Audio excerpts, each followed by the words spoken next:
So when you're doing your workout, think about the most difficult thing that you ever been through in life. Whatever that most difficult obstacle you've been through in life, think about that during your next workout. Incorporate the most difficult calamity in your life, in your exercise. It then becomes esoteric.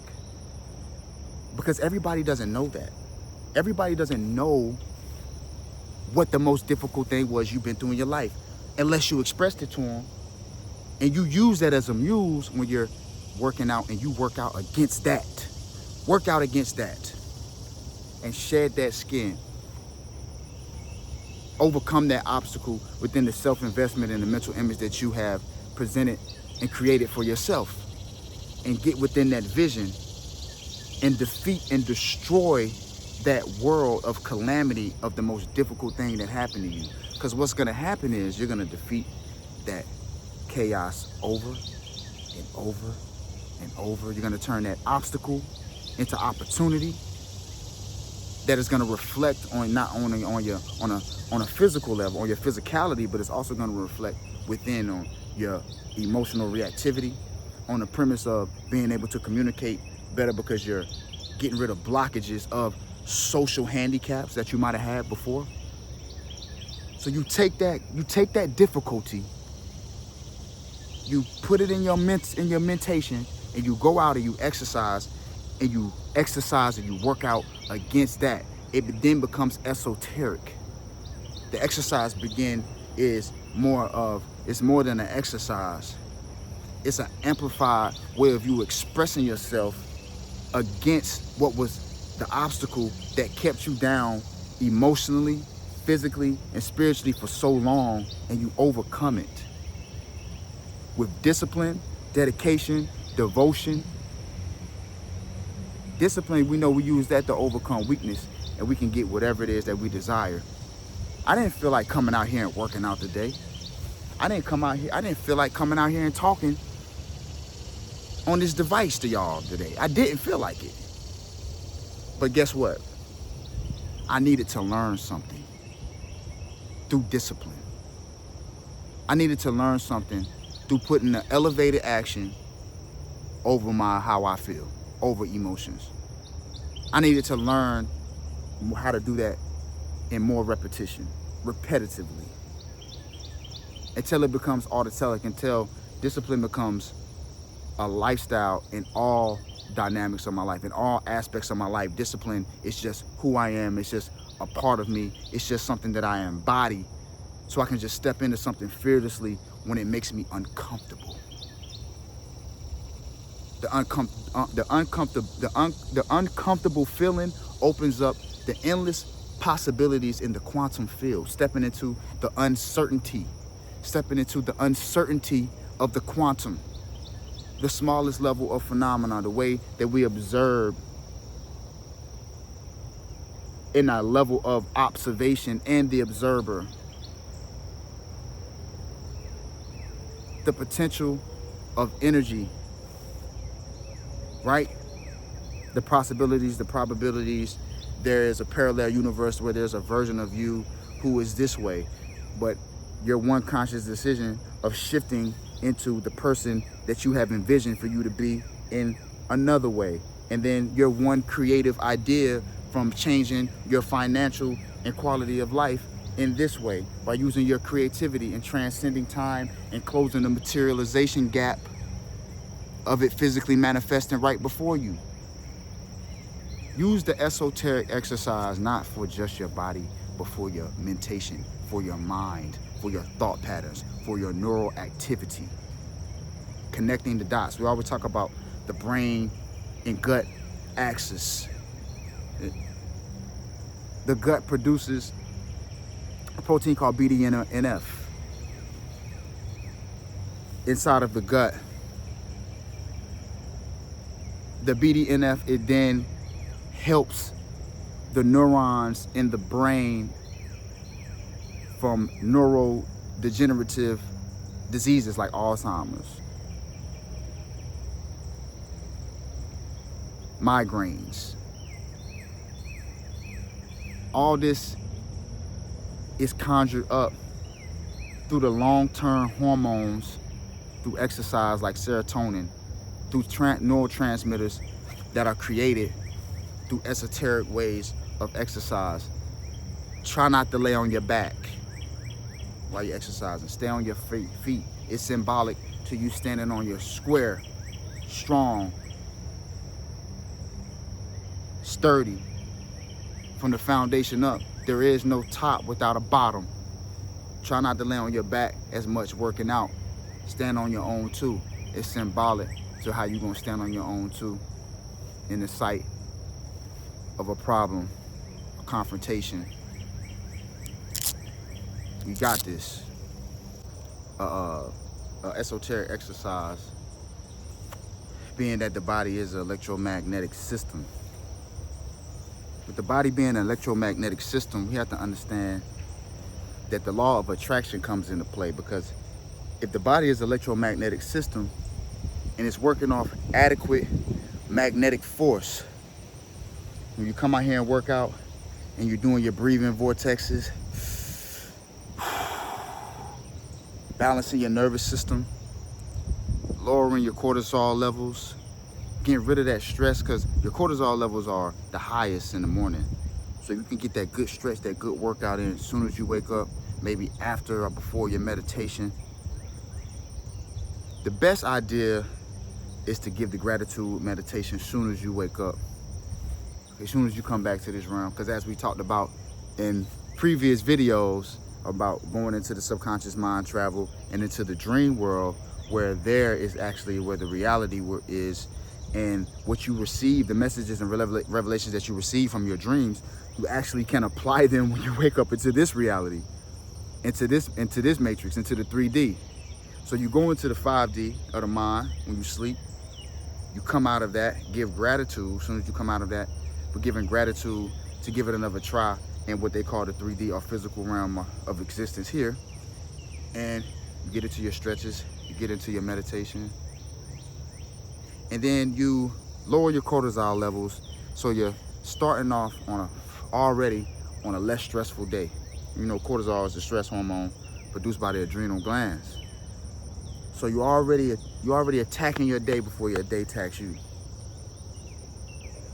But with the esoteric exercises, there's certain movements, in my opinion, with calisthenics are like art. And with that art, you can chisel and rebuild your temple and body back up. But when I say temple, I'm talking about the inner temple. And the body is just a reflection of what you're doing with the self-investments of the mind and the esoteric exercises for the mind, for you to be able to create the field with the brain waves of the mind to attract what it is that is for you. Even if you don't even know what's for you at the time, it doesn't matter. Stand in motion,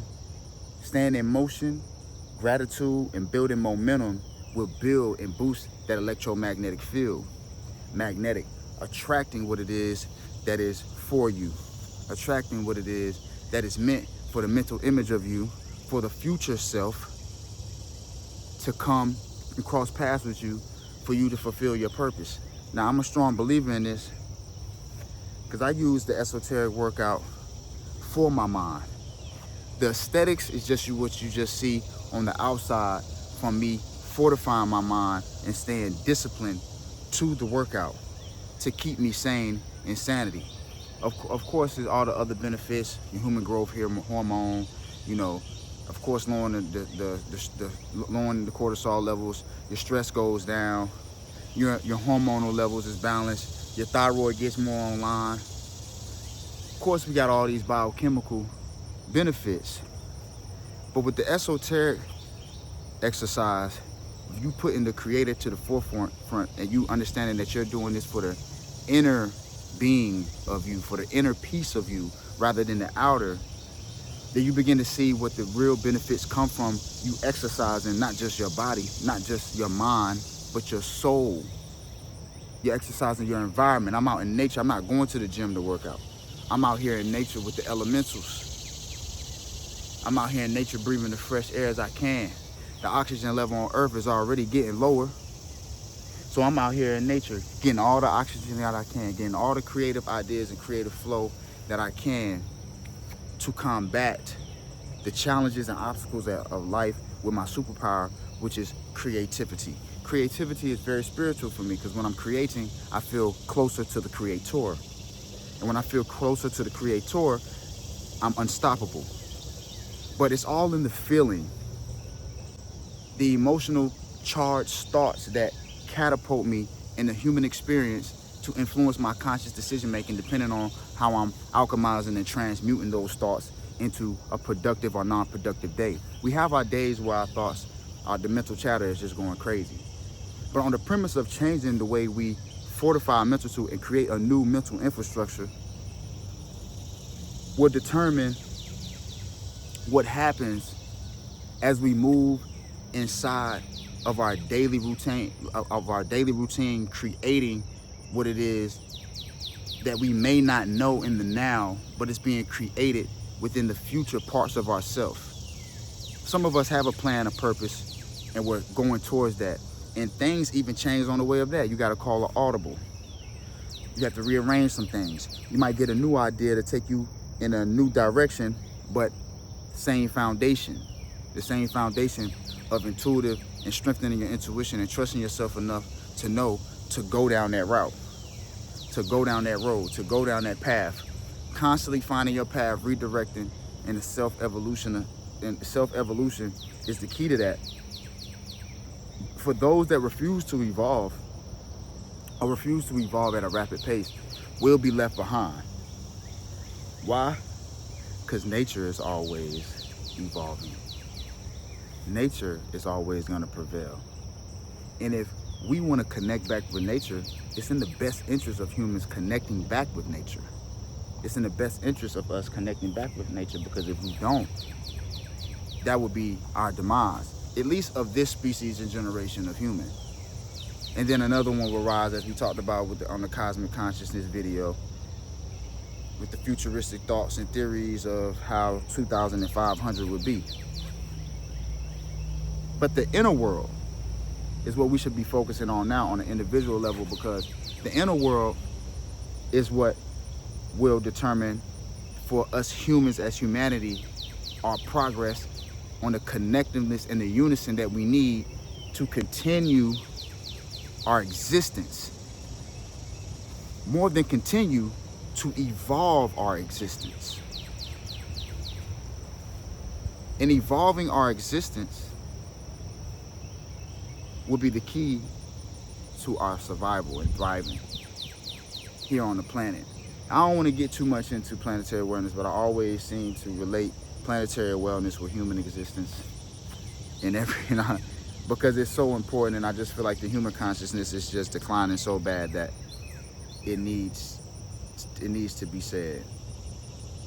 On another end of it, back to the exercising of the environment, the exercising of the unknown parts of you. That's what the breathing brings out. That's what the exercise brings out. You're investing in a self that you can't see right now, in the now, but you can envision it and create a new future. Because what does any of this exist other than your existence right now? What any of this even exist other than your existence right now? The future, past, and present right now. So at my lowest point, I really was at my highest point. Because if I learn from it and I applied those things moving forward, that means that my failure became my success. Meaning that in that moment when I felt like I was failing, I really was succeeding and thriving, because it all was conjoined as one. With the esoteric exercise, I'm able to alchemize and keep my mind focused on the self-investment and the priceless assets of life, and my most valuable asset, which is my health, which is our health, which is our organs that function within us as organisms.